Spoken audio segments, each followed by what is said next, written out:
Hello friends, इस video में हम लोग देखेंगे संविधान के 50 महत्वपूर्ण प्रश्नों को, जो आपके एग्जाम के लिए बहुत इंपॉर्टेंट है। तो वीडियो को बिना स्किप किए हुए देखिए। इस वीडियो में जो भी क्वेश्चन लिया गया है वो आपके प्रीवियस परीक्षाओं में क्वेश्चन को लिया गया है। मोस्ट इंपॉर्टेंट क्वेश्चन है आपके एग्जाम के लिए। तो चलिए शुरू करते हैं। आपका क्वेश्चन नंबर फर्स्ट है, संविधान सभा के स्थायी अध्यक्ष कौन थे? संविधान सभा के स्थायी अध्यक्ष थे doctor Rajendra Prasad. Important question रहेगा आपके एग्जाम में फिर से। नेक्स्ट क्वेश्चन है, संविधान सभा ने अंतिम रूप से संविधान को कब पारित किया था? संविधान सभा ने अंतिम रूप से संविधान को 26 नवंबर 1949 को पारित किया था। चलिए नेक्स्ट क्वेश्चन है, भारतीय संविधान के किस अनुच्छेद के तहत राष्ट्रपति को सर्वोच्च न्यायालय से परामर्श मांगने का अधिकार प्राप्त है? तो सर्वोच्च न्यायालय से परामर्श मांगने का अधिकार है अनुच्छेद 143 से। इंपॉर्टेंट क्वेश्चन रहेगा। चलिए बढ़ते हैं अगले सवाल की तरफ। अगला सवाल है, अनुच्छेद 368 संसद को कौन सी शक्ति प्रदान करता है? देखिए आर्टिकल 367 जो है संविधान संशोधन करने की शक्ति को प्रदान करता है, अनुच्छेद 368। इंपॉर्टेंट क्वेश्चन रहेगा। चलिए बढ़ते हैं अगले क्वेश्चन की तरफ। नेक्स्ट क्वेश्चन है, संविधान में मूल कर्तव्यों को किस समिति की अनुशंसा के आधार पर शामिल किया गया था? ये किया गया था सरदार सरोवर सिंह समिति। इंपॉर्टेंट क्वेश्चन रहेगा। देखिए दोस्तों, इस वीडियो का मकसद ये है कि आपको कम समय में अधिक से अधिक क्वेश्चन को प्रैक्टिस कराना, तो ये जो है आपके लिए बहुत हेल्पफुल रहेगा एग्जाम के लिए। चलिए बढ़ते हैं अगले क्वेश्चन की तरफ। नेक्स्ट क्वेश्चन है, भारत में त्रिस्तरीय पंचायती राज तंत्र की सिफारिश किस समिति के द्वारा की गई थी? ये की गई थी बलवंत राय मेहता समिति की। ठीक, त्रिस्तरीय पंचायत समिति राज तंत्र की सिफारिश की गई थी बलवंत राय मेहता समिति की तरफ से। ठीक, इंपॉर्टेंट क्वेश्चन रहेगा। चलिए बढ़ते हैं अगले क्वेश्चन की तरफ। अगला सवाल है, 73वां संविधान संशोधन किससे संबंधित है? 73वां संविधान संशोधन संबंधित है पंचायती राज व्यवस्था से। ठीक, इंपॉर्टेंट क्वेश्चन रहेगा। नेक्स्ट सवाल है, भारतीय संविधान में मौलिक अधिकारों की व्यवस्था किस देश के संविधान से ली गई है? भारतीय संविधान में जो मौलिक अधिकार लिया गया है वो लिया गया है संयुक्त राष्ट्र अमेरिका से। इंपॉर्टेंट क्वेश्चन रहेगा आपके एग्जाम में, ऑफिस से स्टार मार्क कर लीजिए इसको। चलिए बढ़ते हैं अगले क्वेश्चन की तरफ। अगला क्वेश्चन है, लोकसभा का चुनाव लड़ने के लिए इच्छुक व्यक्ति की न्यूनतम आयु कितनी होनी चाहिए? उसकी आयु होनी चाहिए 25 वर्ष। ठीक, इंपॉर्टेंट क्वेश्चन है। चलिए बढ़ते हैं अगले क्वेश्चन की तरफ। अगला क्वेश्चन है, भारतीय संविधान में अस्पृश्यता उन्मूलन से संबंधित अनुच्छेद कौन सा है? अस्पृश्यता उन्मूलन से संबंधित है अनुच्छेद 17। इंपॉर्टेंट क्वेश्चन है। चलिए बढ़ते हैं अगले सवाल की तरफ। अगला प्रश्न है, स्वतंत्र भारत के प्रथम निर्वाचन आयुक्त कौन थे? स्वतंत्र भारत के प्रथम निर्वाचन आयुक्त थे सुकुमार सेन। इंपॉर्टेंट क्वेश्चन रहेगा। नेक्स्ट सवाल है, भारतीय संविधान किस दिन से पूर्णतः लागू हुआ था? भारतीय संविधान लागू हुआ था पूर्ण रूप से 26 जनवरी 1950 को। इंपॉर्टेंट क्वेश्चन रहेगा। चलते बढ़ते हैं अगले क्वेश्चन की तरफ। अगला क्वेश्चन है, संविधान के किस अनुच्छेद के आधार पर राज्यों में संवैधानिक तंत्र की विफलता पर राष्ट्रपति शासन लगाया जा सकता है? तो राष्ट्रपति शासन लगाया जा सकता है अनुच्छेद 356 के तहत, आर्टिकल 356 के तहत। ठीक है, चलिए नेक्स्ट क्वेश्चन है, भारतीय संविधान सभा की प्रारूप समिति के अध्यक्ष कौन थे?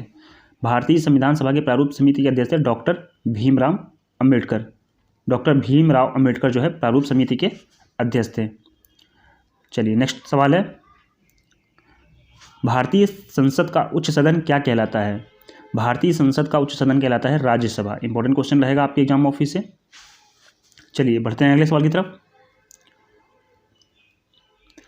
नेक्स्ट क्वेश्चन है, संपत्ति के अधिकार को किस संविधान संशोधन के द्वारा हटा दिया गया? तो संपत्ति के अधिकार को 44वें संविधान संशोधन अधिनियम 1978 के द्वारा जो है इसको हटा दिया गया था। ठीक है, इंपॉर्टेंट क्वेश्चन रहेगा। चलिए बढ़ते हैं अगले क्वेश्चन की तरफ। अगला क्वेश्चन है, भारतीय संविधान के अनुसार संघ की कार्यपालिका शक्ति किसमें निहित है? तो संघ की कार्यपालिका जो शक्ति निहित है ये निहित है राष्ट्रपति में। ठीक, इंपॉर्टेंट क्वेश्चन है। चलिए बढ़ते हैं अगले क्वेश्चन की तरफ। अगला क्वेश्चन है, भारतीय संविधान के किस अनुच्छेद में भारतीय नागरिकों के मूल कर्तव्य शामिल हैं? तो भारतीय संविधान के अनुच्छेद 51A के तहत जो है मूल कर्तव्य को शामिल किया गया है। इंपॉर्टेंट क्वेश्चन रहेगा। चलिए बढ़ते हैं अगले सवाल की तरफ। अगला क्वेश्चन है, भारतीय संविधान को कुल कितने भागों में बांटा गया है? तो इसको बांटा गया है 22 भाग में। इंपॉर्टेंट क्वेश्चन रहेगा, भारतीय संविधान को 22 भागों में बांटा गया है। चलिए बढ़ते हैं अगले सवाल की तरफ। अगला क्वेश्चन है, नीति आयोग का पदेन अध्यक्ष कौन होता है? नीति आयोग का पदेन अध्यक्ष होता है भारत का प्रधानमंत्री। इंपॉर्टेंट क्वेश्चन रहेगा। चलिए बढ़ते हैं अगले सवाल की तरफ।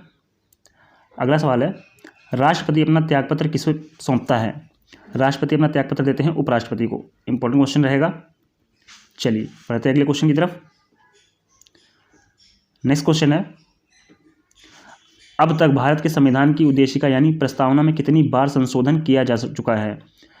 तो एक बार जो है संविधान की उद्देशिका यानी प्रस्तावना में जो है एक बार संशोधन किया जा चुका है। ठीक है, इंपॉर्टेंट क्वेश्चन रहेगा।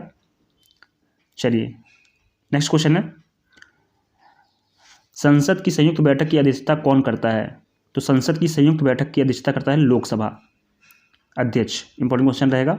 लोकसभा अध्यक्ष जो है संसद की संयुक्त बैठक की अध्यक्षता करता है। अगला सवाल है, सर्वोच्च न्यायालय के मुख्य न्यायाधीश की नियुक्ति कौन करता है? तो सर्वोच्च न्यायालय के मुख्य न्यायाधीश की नियुक्ति करता है राष्ट्रपति। इंपॉर्टेंट क्वेश्चन रहेगा। चलिए बढ़ते हैं अगले सवाल की तरफ।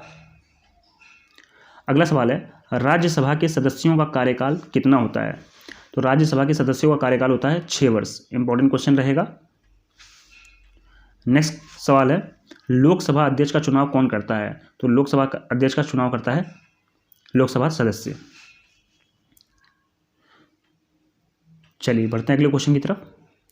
नेक्स्ट क्वेश्चन है, लोकसभा अध्यक्ष अपना त्यागपत्र किसे देता है? लोकसभा अपना त्यागपत्र देता है लोकसभा उपाध्यक्ष को। इंपॉर्टेंट क्वेश्चन रहेगा। चलिए बढ़ते हैं अगले क्वेश्चन की तरफ। अगला क्वेश्चन है, निर्णायक मत देने का अधिकार किसको है? तो निर्णायक मत देने का अधिकार है लोकसभा अध्यक्ष को। इंपॉर्टेंट क्वेश्चन रहेगा। चलिए बढ़ते हैं अगले क्वेश्चन की तरफ। अगला क्वेश्चन है, संघ लोक सेवा आयोग के अध्यक्ष एवं सदस्यों की नियुक्ति किसके द्वारा की जाती है? तो संघ लोक सेवा आयोग के अध्यक्ष की नियुक्ति की जाती है राष्ट्रपति के द्वारा। इंपॉर्टेंट क्वेश्चन रहेगा आपके एग्जाम ऑफिस से। चलिए बढ़ते हैं अगले क्वेश्चन की तरफ। अगला क्वेश्चन है, भारत के प्रथम आम चुनाव किस वर्ष किए गए थे? तो भारत में जो है प्रथम आम चुनाव किए गए थे 1951-1952 में। ठीक, इंपॉर्टेंट क्वेश्चन रहेगा। नेक्स्ट क्वेश्चन है, भाषाई आधार पर गठित होने वाला भारत का प्रथम राज्य कौन सा है? तो भाषाई आधार पर गठित होने वाला भारत का प्रथम राज्य है आंध्र प्रदेश। इंपॉर्टेंट क्वेश्चन रहेगा। चलिए बढ़ते हैं अगले क्वेश्चन की तरफ। अगला क्वेश्चन है, भारत में राष्ट्रपति किस अनुच्छेद के तहत देश में राष्ट्रीय आपात की घोषणा करता है? अनुच्छेद 52 यानी आर्टिकल 352 के तहत जो है राष्ट्रपति राष्ट्रीय आपातकाल की घोषणा करता है। ठीक है, चलिए बढ़ते हैं अगले क्वेश्चन की तरफ। अगला क्वेश्चन है, संविधान के किस अनुच्छेद के आधार पर देश में वित्तीय आपात की घोषणा की जा सकती है?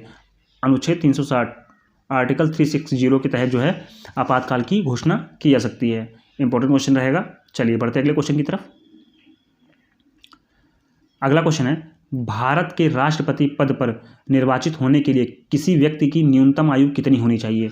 तो राष्ट्रपति बनने के लिए न्यूनतम आयु होनी चाहिए 35 वर्ष। इंपॉर्टेंट क्वेश्चन रहेगा। नेक्स्ट क्वेश्चन है,